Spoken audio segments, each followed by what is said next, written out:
Hello, hello la famille, bienvenue dans ma nouvelle vidéo. Si vous êtes intéressé par la recette que vous voyez devant là, des poissons rouges croustillants aux bananes plantains avec une petite salade, regardez cette vidéo jusqu'à la fin. Je vais vous la partager. Bienvenue dans ma nouvelle vidéo. Aujourd'hui, je vais vous parler de quelques habitudes qui feront de vous une maman organisée. Pour les nouveaux, je m'appelle Joyce, je suis femme au foyer, maman de 2 enfants et enceinte. Donc bientôt, je serai la maman de 3. Sur ma chaîne YouTube, je partage des vidéos sur la motivation ménage, sur la cuisine, sur le minimalisme, sur la décoration minimaliste. Voilà ce que je voulais dire. Je partage mes astuces et conseils pour être une maman heureuse, une maman organisée. Comme c'est le cas dans la vidéo d'aujourd'hui, je vais vous partager quelques habitudes qui font de moi une maman organisée, une happy mom. Alors regardez cette vidéo jusqu'à la fin pour la recette que vous avez vue tout à l'heure.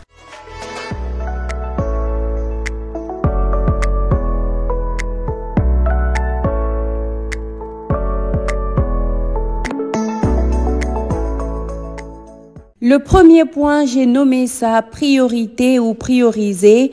Voilà, quelle est votre priorité en tant que maman?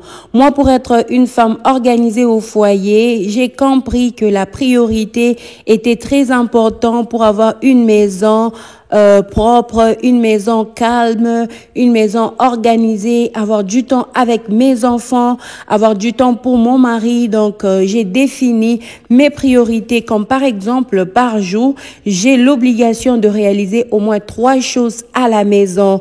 Donc, et l'habitude ou commencer dès aujourd'hui à faire une liste des priorités que vous devez passer en premier dans votre vie de maman, dans votre vie de femme au foyer. J'aimerais qu'une maman se pose cette question aujourd'hui.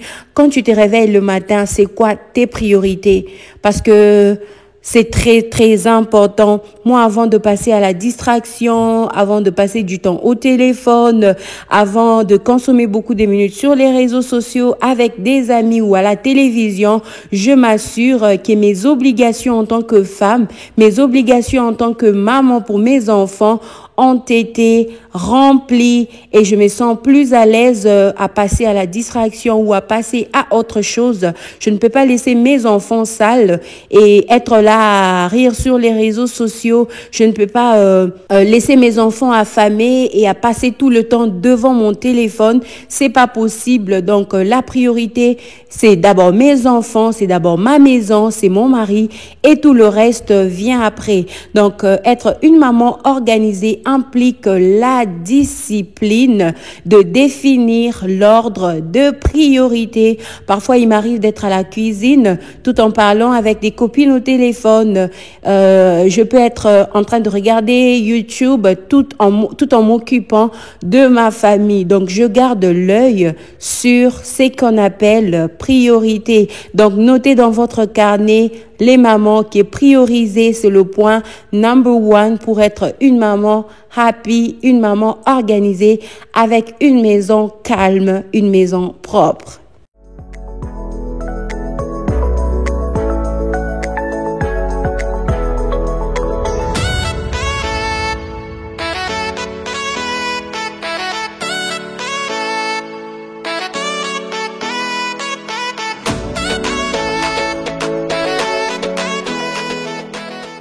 Le deuxième point pour moi est de ne pas s'asseoir quand mes responsabilités ou mes devoirs n'ont pas été remplis.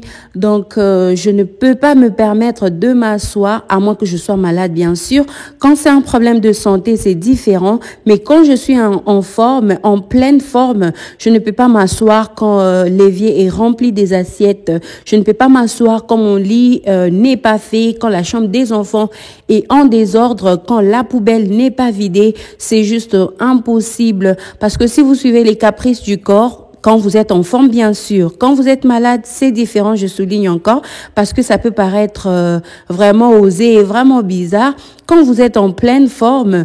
Donc, imposez-vous la discipline de ne jamais vous asseoir quand ce qui doit être fait n'est pas encore fait. C'est comme ça que je fais les choses. Parfois, mon mari s'inquiète même. Il dit que tu ne t'assois jamais. Tu dois aussi apprendre à te reposer, même si telle ou telle autre chose est sale. Arrête tout ce que tu fais. Repose-toi d'abord. Et je lui dis que c'est comme ça que je suis habituée. Ça fait partie de mes méthodes pour garder ma maison toujours en ordre, pour garder ma vie organisée, parce que je ne trouve aucun plaisir à pouvoir m'asseoir, m'allonger sur le canapé quand il y a la poubelle qui est en train de sentir juste à côté de moi. Pour bien me reposer, pour bien m'allonger sur mon canapé, je dois m'assurer que ma poubelle est peut-être vidée avant de m'asseoir. Donc, le deuxième point, n'est jamais s'asseoir quand ce qui doit être fait pour la journée n'est pas encore fait.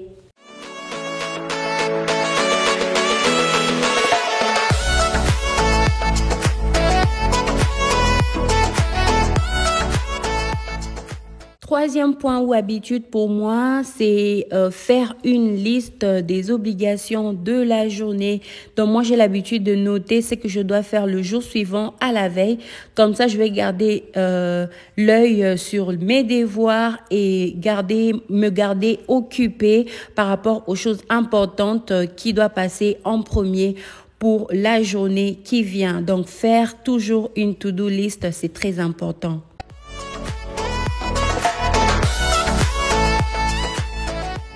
Le quatrième point pour moi, c'est de rester éveillé et de refuser de tolérer tout encombrement autour de la maison.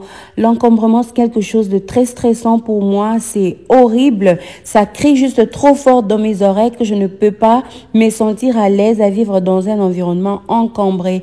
Donc, quand je suis à la maison, maintenant, je suis pas très occupée.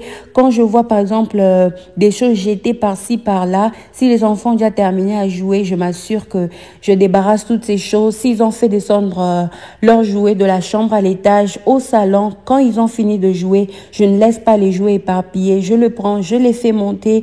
Quand je vois un verre qui n'est pas à sa place, je les mets à sa place. Donc, je ne tolère pas l'encombrement autour de la maison et ça me permet d'avoir juste le moral calme, le moral en paix.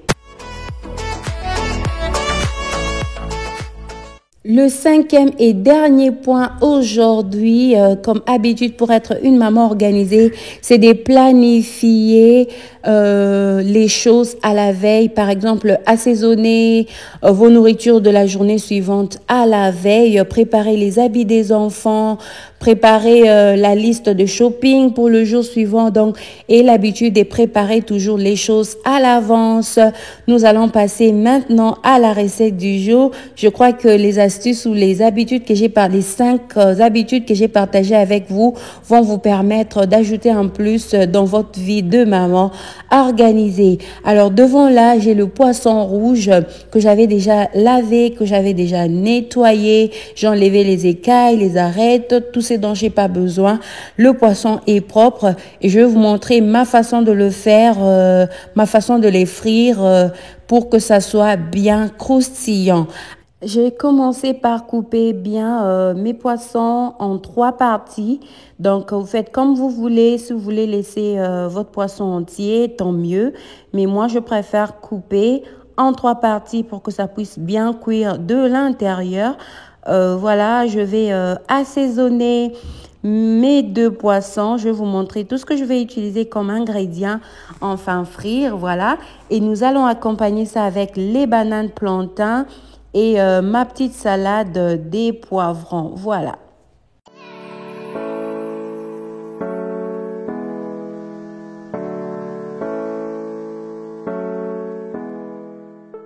Pour l'assaisonnement de mes poissons, j'aurai besoin du bouillon de poulet que vous voyez là. J'aurai besoin d'un peu de muscade en poudre, bien sûr. J'aurai besoin d'un peu de gingembre en poudre. J'aurai également besoin du poivre blanc. Ensuite, nous aurons besoin des quelques feuilles d'assaisonnement. Moi, j'ai pris ce que vous voyez là, les Italian herbs. Si vous voulez, vous pouvez mettre du persil à la place. J'aurai besoin de l'ail en poudre. Si vous avez en pâte, tant mieux. J'aurai besoin également de fécule de maïs et un peu de farine de blé. Je vous conseille d'ajouter un peu de moutarde si vous en avez. Mais pour cette recette, je suis pas sûre que j'avais mis, mais si vous mettez un peu de moutarde ou un peu de citron à la place, ça va toujours faire l'affaire. Donc, je vais mélanger ces ingrédients dans le poisson. Je vais bien mariner ça, laisser reposer pendant 2 heures, 3 heures, tout dépend de vous. Donc, le plus longtemps sera le mieux. Laissez mariner. Ensuite, nous allons frire nos poissons et vous verrez le résultat tout à l'heure.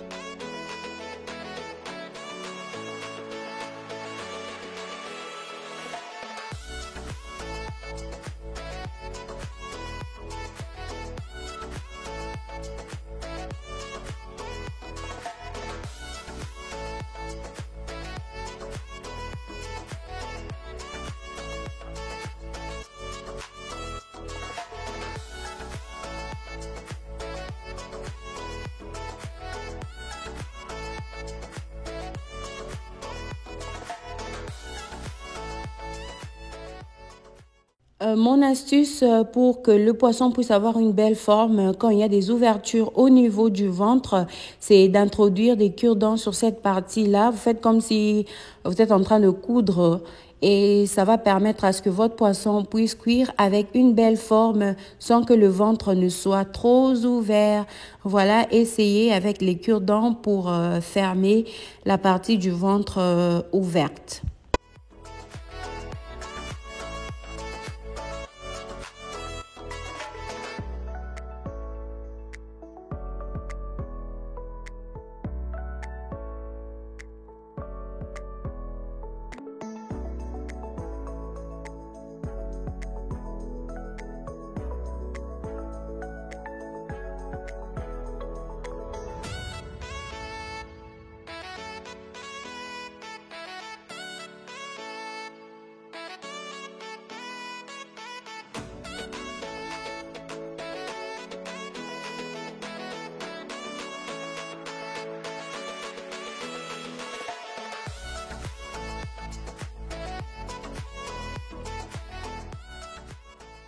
Mes poissons sont bien marinés et prêts pour être frits.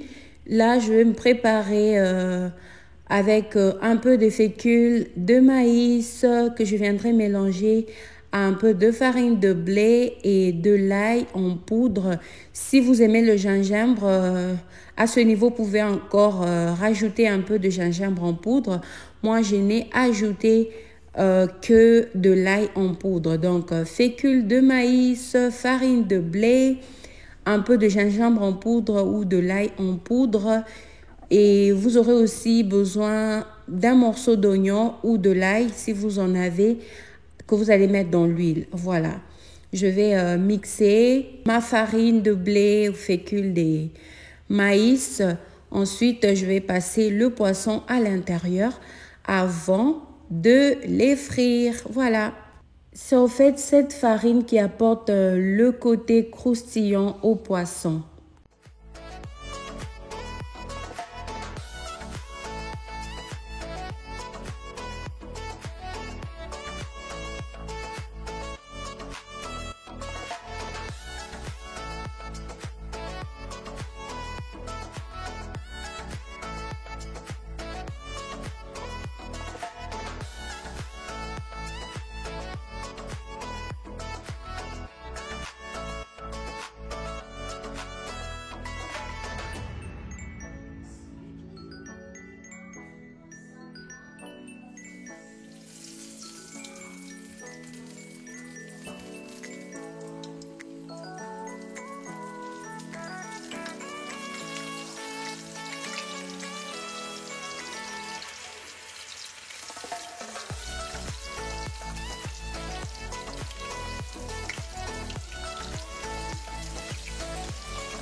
Pendant que le poisson est en train de frire, gérez vraiment le feu pour que ça ne brûle pas. Ne mettez pas un feu trop fort, mettez un feu moyen. Et dans la dernière vidéo, beaucoup de gens m'ont demandé où est-ce que j'ai eu ma poêle électrique. En fait, ça, je l'ai acheté au garage Sale. Donc, je l'ai acheté dans un garage. C'était déjà utilisé. En fait, la dame a vendu ça à très, très moins cher. Si je me rappelle bien, c'était à 10 $. Et c'est super. En tout cas, c'était un très, très bon deal. Je l'aime beaucoup et ça me permet de bien frire tout. Je peux faire la sauce dedans, je peux faire du poisson dedans, je peux faire la viande, je peux même faire la soupe. En tout cas, c'était une journée de bénédiction.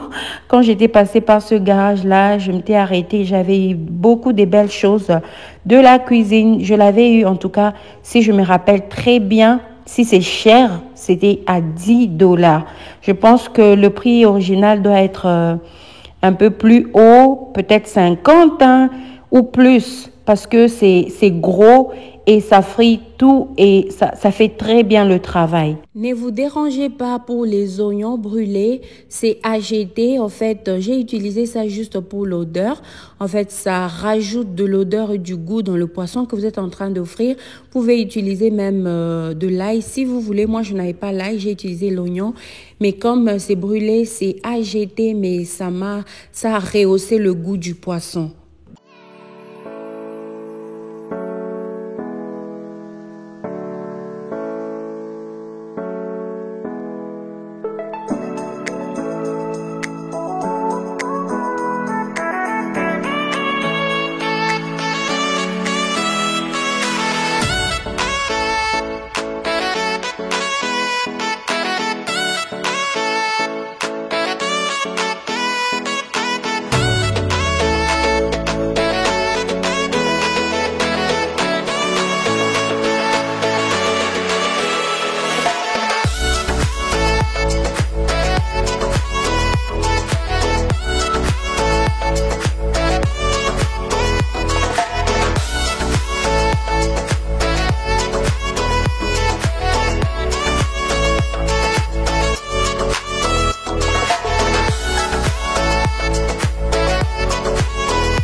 Et voilà le résultat final du poisson.